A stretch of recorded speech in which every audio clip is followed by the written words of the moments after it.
Pagbasa mula sa aklat ng Henesis. Nilikha ng Diyos ang tao mula sa alabok, hiningahan sa ilong at nagkaroon ng buhay. Naglagay ang Panginoon ng isang halamanan sa Eden, sa dakong silangan, at doon dinala ang taong kanyang nilalang. Pinasibol niya roon ang lahat ng uri ng kahoy na nakalulugod sa paningin at masasarap ang bunga. Sa gitna ng halamanan, naroroon ang punong nagbibigay buhay at ang punong nagbibigay ng kaalaman tungkol sa mabuti at masama. Ang ahas ang pinakatuso sa lahat ng hayop na nilikha ng Panginoon. Minsay tinanong nito ang babae, "Totoo bang sinabi ng Diyos na huwag kang kakain ng anumang bungang kahoy sa halamanan?" Tumugon ang babae, "Hindi naman. Ipinakakain sa amin ang anumang bunga sa halamanan, huwag lamang ang bunga ng puno na nasa gitna niyon. Pag kami raw ay kumain ng bunga nito o humipo man lamang sa punong iyon, mamamatay kami." "Hindi totoo yan, hindi kayo mamamatay," wika ng ahas. Gayon ang sabi ng Diyos, sapagkat alam niyang kung kakain kayo ng bunga niyon, magkakaroon kayo ng pagkaunawa. Kayo'y magiging parang Diyos. Malalaman ninyo ang mabuti at masama. Napakaganda sa paningin ng babae ang punong kahoy at sa palagay niya'y masarap ang bunga nito. Nabuo sa isipan niya na mabuti ang maging marunong, kaya't pumitas siya ng bunga at kumain. Kumuha rin siya para sa kanyang asawa at kumain din ito. Nagkaroon nga sila ng pagkaunawa matapos kumain. Noon nila na lamang sila'y hubad, kaya kumuha sila ng mga dahon ng igos, pinagtagni-tagni at ginawang panakip sa katawan. Ang salita ng Diyos. Salamat sa Diyos. Salmong tugunan, ang atin pong itutugon. Poon, iyong kaawaan, kaming sayo'y nagsisuway. Ako'y kaawaan, o mahal kong Diyos, sang-ayon sa iyong kagandahang loob. Mga kasalanan ko'y iyong pawiin, ayon din sa iyong pag-ibig sa akin. Linisin mo sana ang aking karumhan at ipatawad mo yaring kasalanan. Poon, iyong kaawaan, kaming sayo'y nagsisuway. Ang pagsalangsang ko ay kinikilala, laging nasa isip ko at alaala. Sa iyo lang ako nagkasalang tunay, at ang nagawa ko'y di mo nagustuhan. Poon, iyong kaawaan, kaming sayo'y nagsisuway. Isang pusong tapat sa aki likhain, bigyan mo o Diyos ng bagong damdamin. Sa iyong harapay, huwag akong alisin, ang espiritu mo ang papaghariin. Poon, iyong kaawaan, kaming sayo'y nagsisuway. Ang galak na dulot ng iyong pagliligtas, ibalik at ako ay gawin mong matapat.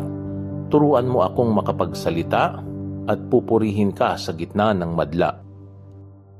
Poon, iyong kaawaan, kaming sayo'y nagsisuway. Pagbasa mula sa sulat ni Apostol San Pablo sa mga taga-Roma. Mga kapatid, ang kasalanan ay pumasok sa sanlibutan sa pamamagitan ng isang tao, at ang kamatayan sa pamamagitan ng kasalanan niya. Dahil dito, lumaganap ang kamatayan sa lahat ng tao sapagkat ang lahat ay nagkasala. Nasa sanlibutan na ang kasalanan bago pa ibinigay ang kautusan. Ngunit walang pinanagot sa kasalanan kung walang kautusan. Gayunman, naghari ang kamatayan mula kay Adan hanggang kay Moises, kahit sa mga tao na ang pagkakasalay di tulad ng pagsuway ni Adan. Si Adan ay anino ng isang darating, ngunit magkaiba ang dalawang ito, sapagkat ang kagandahang loob ng Diyos ay higit na di hamak kaysa pagsuway ni Adan. Totoo ngang nagdala ng kamatayan sa marami ang pagsuway ni Adan, ngunit malaki ang kahigtan ng kagandahang loob ng Diyos at ng kaloob na dumating sa napakarami sa pamamagitan ng isang tao, si Hesukristo. Ang kaloob ay higit na di hamak kaysa ibinunga ng pagsuway ni Adan. Nagdala ng hatol na kaparusahan ang kanyang pagsuway, ngunit ang kaloob na dumating sa kabila ng maraming pagsuway ay nagdulot ng kapatawaran. Sa pamamagitan ng isang tao, si Adan, naghari ang kamatayan dahil sa kanyang kasalanan. Ngunit sa pamamagitan din ng isang tao, si Hesukristo, higit ang kinamtan ng mga kinahabagan ng sagana at pinawalang sala. Sila'y maghahari sa buhay. Kay laki ng kahigtan ng pagpapalang ito kaysa kasawiang iyon. Kaya't kung paanong nagbunga ng kaparusahan sa lahat ang kasalanan ng isang tao, ang pagkamatuwid naman ng isang tao ay nagdulot ng kapatawaran at buhay sa lahat, sapagkat sa pagsuway ng isang tao ay marami ang naging makasalanan. Gayon din naman, marami ang pawawalang sala sa pagsunod ng isang tao. Ang salita ng Diyos. Salamat sa Diyos.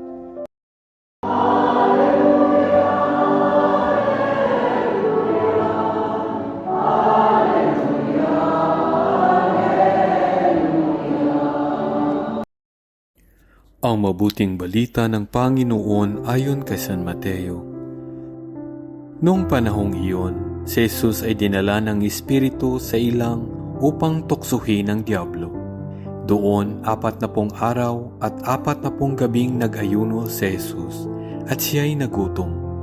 Dumating ang manunukso at sinabi sa kanya, "Kung ikaw ang anak ng Diyos, gawin mong tinapay ang mga batong ito." Ngunit sumagot si Jesus, "Nasusulat, hindi lamang sa tinapay nabubuhay ang tao, kundi sa bawat salitang namumutawi sa bibig ng Diyos." Pagkatapos nito'y dinala siya ng Diablo sa taluktok ng templo, sa banal na lungsod.